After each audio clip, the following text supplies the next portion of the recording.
So next on our agenda is our keynote speaker, Tom Braken. Tom, I'll just do a brief introduction and let everyone know some things they probably don't know about you. Tom became the New Jersey Chamber of Commerce president and CEO in February of 2011. He is a former bank executive. He served as chairman of the New Jersey Chamber of Commerce Board of Directors before that, and has been involved in the chamber for 4 decades. In 2017, Tom helped establish and became co-chair Opportunity in New Jersey, which is a coalition of state business organizations. And in 2014, he was named chairman of Forward New Jersey, which is a coalition promoting the investment in the state's transportation infrastructure. He's also a member of the New Jersey Business Hall of Fame, so a Hall of Fame, very good. Prior to taking the reins of the New Jersey Chamber, Tom has spent 40 years in the banking and financial services industry, serving as president of Tri-State Capital Bank, a New Jersey operation. He was president and CPO of Sun Bank Corporation. He also held executive positions with First Union Bank, Poor States Financial Corporation. As former chairman of the Economic Development Corporation of Trenton and the New Jersey Banking Association. There's a lot of work, a lot of knowledge that we're going to have a chance to experience here. Tom's graduate of Bucknell. He's chairman of the New Jersey Alliance for Action Foundation, a board member of Junior Achievement, and the New Jersey Ball of Fame. Sir, would you please welcome Mr. Tom Braken to the podium?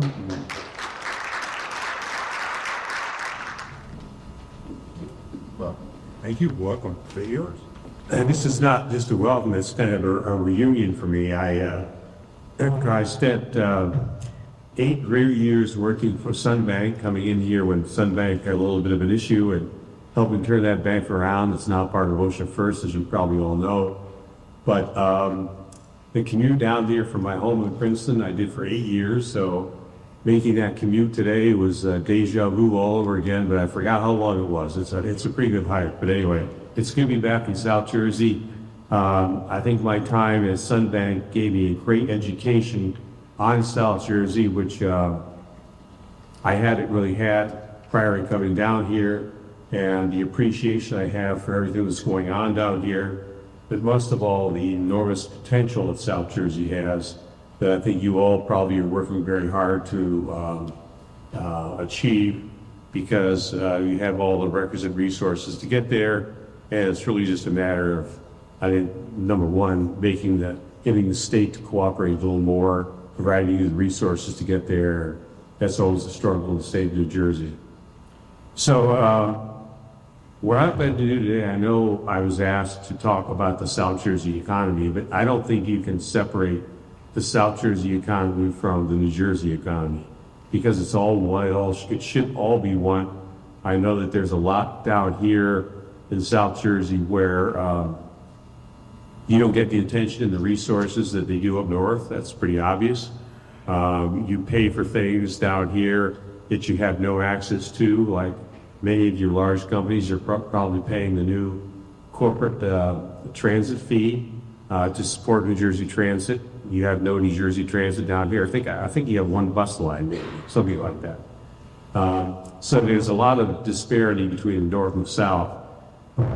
The issue that I will talk about is that you can't differentiate what's going to happen in the state of New Jersey and what will happen in the southern part of the state. So what I want to do today is just kind of give you an update on where things are in New Jersey. I would preface everything by saying it's not great.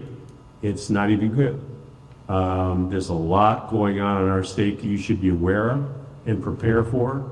And that's compounded by what's going on in Washington, which on a daily basis could provide surprises that could impact the economy of our state and the economy of South Jersey. So let me start out by just talking about the economy of New Jersey. You know, I keep reading about the governor saying what a great economy we have in the state of New Jersey. And he's basing that on the fact that we got a lot of COVID money. And the COVID money cured a lot of ills in our state. It covered up a lot that was going on. It provided funding for things that were really gaping holes in our state. And we received about $12 billion of COVID money, and that has been used over the last 3 or 4 years to really enhance a lot of the really major potholes we have in our state. So that money is about to run out. We still got some of it left, but it's not there.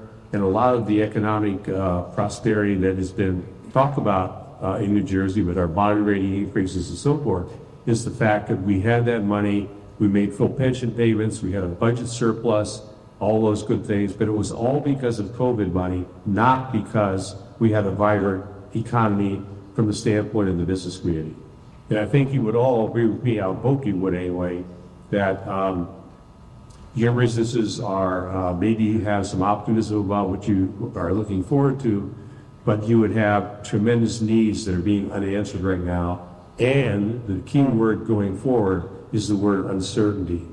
The basic problem in business, from my experience in business, that people want to avoid is uncertainty. People that are in business like predictability. They like to know what's going to happen, how they can prepare for what's going to happen, and will provide the contingency so that they can be successful going forward. Right now in the state of New Jersey and in Washington, that has created probably the most uncertain environment that I have ever seen in my 50 years of being in the business community of New Jersey. So I'm sure that you all are experiencing that uncertainty, and the budget that was just passed in our state adds to that dilemma. Let me tell you a little bit about that.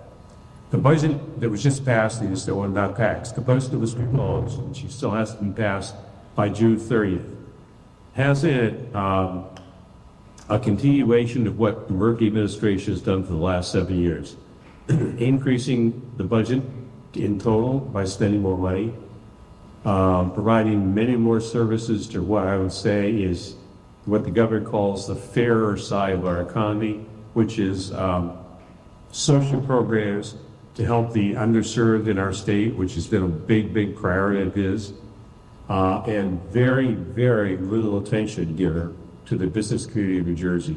For the last 7 years, there has been virtually nothing of substance given to the business community in our budget, and that's really working to our detriment.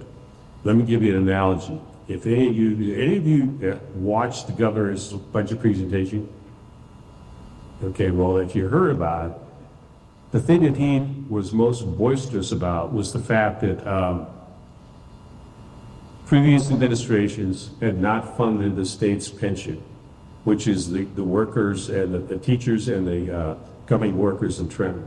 So when Murphy came into office, he had to make up for all those years of lack of investment in our pension system.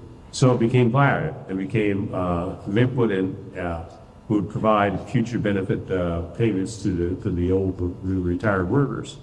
So he railed on that very heavily and said, because of that, I've had to make $7 billion payments a year for the last 4 or 5 years, and I've had to pay over $30 billion of pension payments to make up for all the ills created by former governors, and that's one of the things that's causing us to be in the situation we are right now and having to increase all the costs in the state of New Jersey.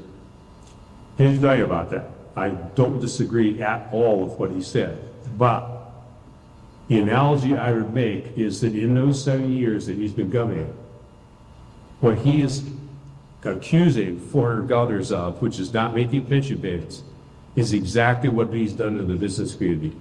He has not made any investments in the business community, and now we're at a point right now in our economy where the business community is shrinking. The benefits that are available to businesses are being reduced.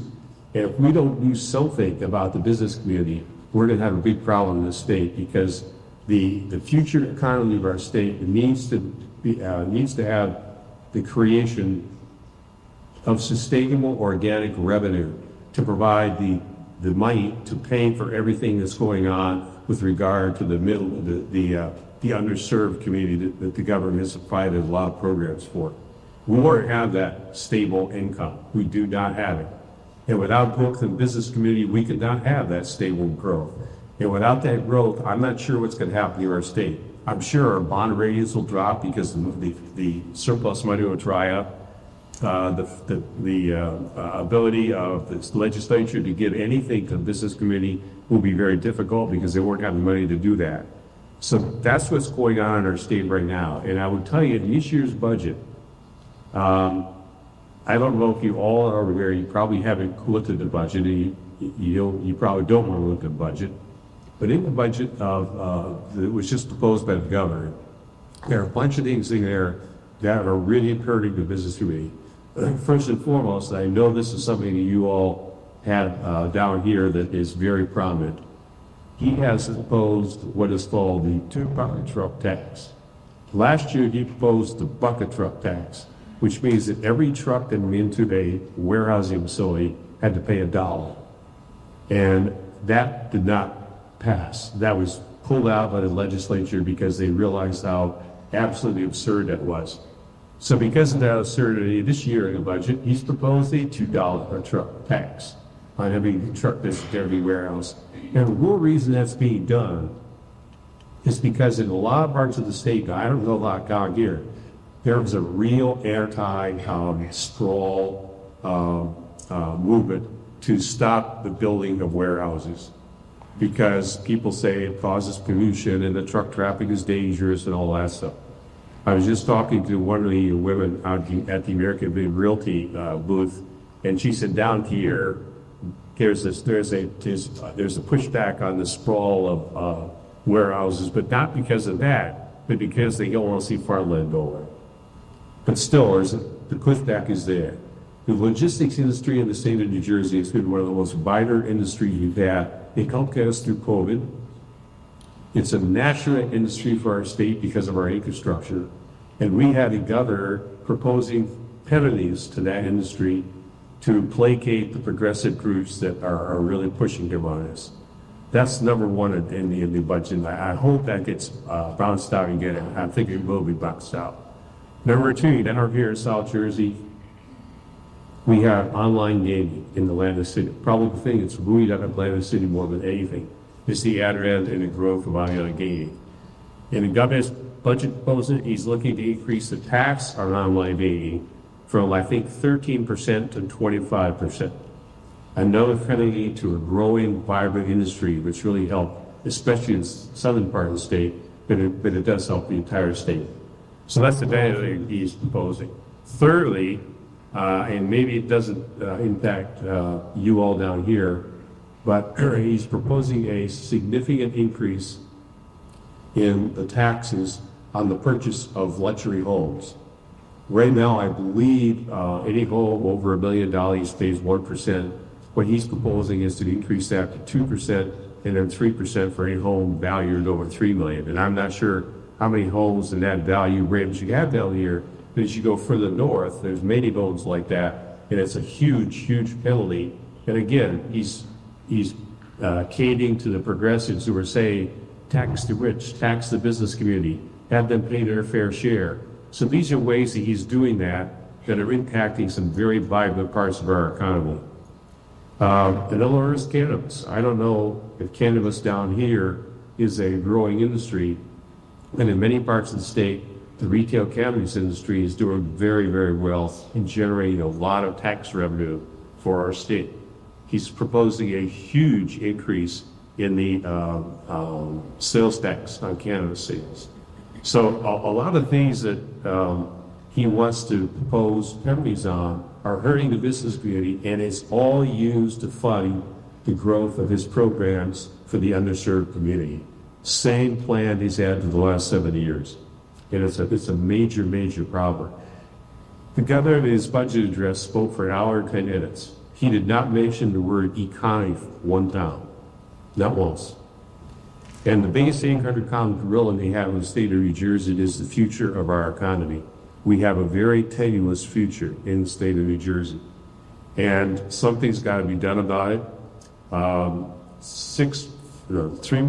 months ago, the governor, after 7 years of me personally beating him up to set up an economic council to talk about the future of our state, through an executive order, he created what is called the Executive Council, or the Economic Council of New Jersey.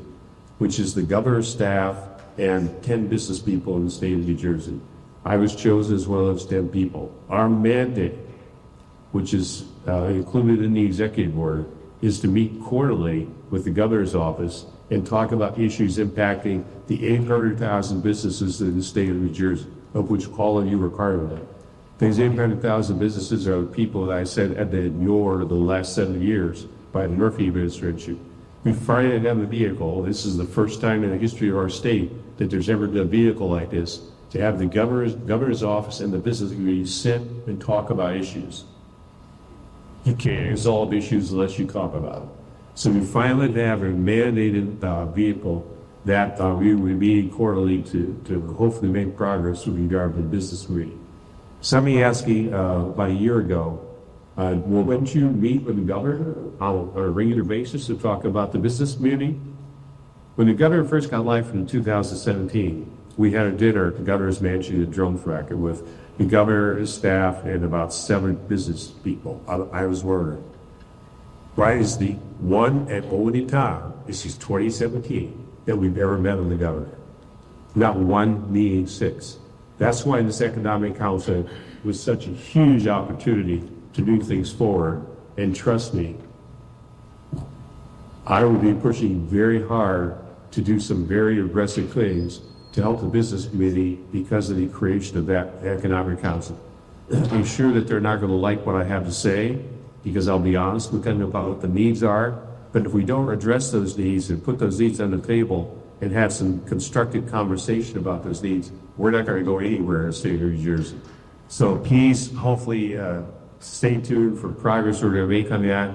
We have our first meeting coming up. Should be interesting. But at least we have a vehicle now to make some progress that we did not have before. When it's all a little bit about how all of this is being compounded out of Washington, I'm sure the word terror gives you a whole lot of oxygen. Things can be tremendously detrimental to the U.S., to the state of New Jersey, to South Jersey. I'm not sure the full impact on tariffs, but if any of you are involved with the import-export business or need to import product for your manufacturing, if you're manufactured for your manufacturing process, I'm sure you stockpile. Most people I talk to around the state are stockpiling because they don't know what's going to happen. Tariffs can be very dangerous, and I'm not sure we know yet the full impact of the tariffs.